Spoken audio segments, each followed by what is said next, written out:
What's up guys, Everything Apple Pro here, and I know that $1,000 is just digging a hole in your pocket. You want to throw it in Apple's face for the iPhone X. But before you do that, watch this video. I wanted to talk about the drawbacks of this revolutionary new product. Don't get me wrong, I am completely obsessed with it. I'm so happy this design came to light, but it's not without its drawbacks. So let's talk about those in this video and why you should not buy the iPhone X. In fact, 10 reasons not to do so. Now this is something not many people think about. This is a first generation products. I know 10th iPhone, what are you talking about, Philip? But no, this is an all new product from Apple. They said it's going to be leading the next 10 years of design. And with a new product like this, a new line, there will be issues, quirks, nagging, teething issues because of the new display, because of new design. If you remember, the iPhone 4 had the antenna gate, the iPhone 6 had the bend gate where it was a bit soft, and no, not in this housing, obviously this is a replacement. But with every major shift in design for Apple, there always seems to be a major issue after release, so it's always good to wait it out. Now for example, for me personally, when you're getting a new car, a new platform that has just been developed, there always seems to be a major issue with it. For me, it was the oil consumption on my A4 fixed in the next year's model. And oh boy, this one does not need to be said, the price. The number one reason why most people will not be buying the iPhone X. But it's just ridiculous how expensive this thing has got, and by buying it, you're basically telling Apple that that's okay, and really, I don't think it is. I think it's a little bit overpriced for what it is. The competitors have very similar displays at a lower price point, because that's essentially what you're paying for with the iPhone X, the display. And I think it's completely ridiculous to pay $150 just to go from 64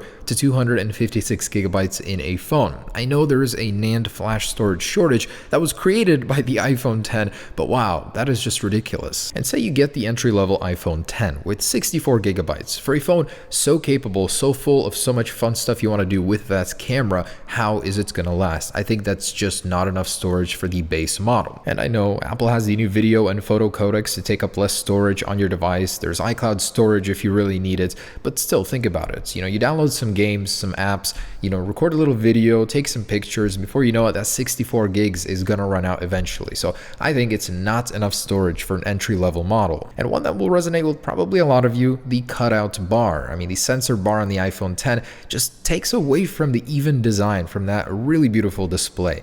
There was a better solution. A Redditor posted this image, and honestly, I would not be opposed to that, or with software to hide the notch. It just seems that a lot of people are very unhappy with that design, and maybe just another reason on your list to not get it. And one that honestly worries me, going from a plus-sized phone to the iPhone X, you're actually getting cropped content. So a lot of your images, your video is going to be smaller because the display is slimmer. It's more in line with the iPhone 7 display.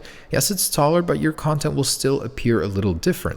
And because of that cutout bar, it's actually going to make a lot of your existing apps a pain to look at, just because it's going to be in the way. And there's actually a couple crafty solutions for this by some developers on Twitter, which I really liked. So Apple could do some great stuff with the software and with the notch. For example, scrolling, having this dynamic scrolling behavior. I think it's really cool. And from another developer, he solved the issue of the scrolling bar, which currently in the simulator just goes behind the notch. That's actually really neat. I would love to have that on my iPhone X. Probably not something Apple would do though. And here's one that actually worries me. People that had a chance to view the iPhone X hands-on are saying the display is not that bright. Compared to the Galaxy Note 8, the iPhone 7 Plus, which has the same rated nits as the iPhone X at 625, appears very dim in a very brightly well-lit room. So I'm definitely hoping the next generation fixes that, but for now, that's an issue we're going to have to deal with. And the whole Face ID thing. Face ID has its own conveniences, say your fingers are wet or dirty and you can't scan it normally with Touch ID, but it also has its detriments as well. Compared to Touch ID, you're going to have to look at your phone every single time to unlock it, and it doesn't seem as fast as Touch ID to me. I'll definitely have to test that though. And I really hate the fact that Apple is forcing you to buy things to use your iPhone X naturally. First off, fast charging can't be activated without this expensive power brick, and you can't even plug in your brand new iPhone X into your MacBook without having to buy an adapter or new cable. And for those still on the fence, here's something to make you a little bit more optimistic about your current device. If you have an iPhone 7 or 6S, these are still benchmark chart toppers. They are incredibly fast. Yes, in comparison to the new one, it's a little bit slower seemingly on paper, but has your phone suddenly gotten slower just because the new one came out? I'd also like to point out that iOS 11 is right around the corner here. It makes your device feel different, feel new, something fresh. So if that's what you were looking for, with iOS 11 you'll actually get a new feeling on your existing phone. No need to spend $1,000 just to get that fresh new feeling again. And I'd like to summarize by saying yes, I personally will still be getting the iPhone 10, but I recognize the flaws. It is not a perfect device just because it's the most expensive and the flagship model right now. It definitely isn't for everybody. So I hope you and me agree on at least a couple points from this video. I hope I'm not crazy on that part, but this is an incredible phone, don't get me wrong. There are still many reasons not to buy it though.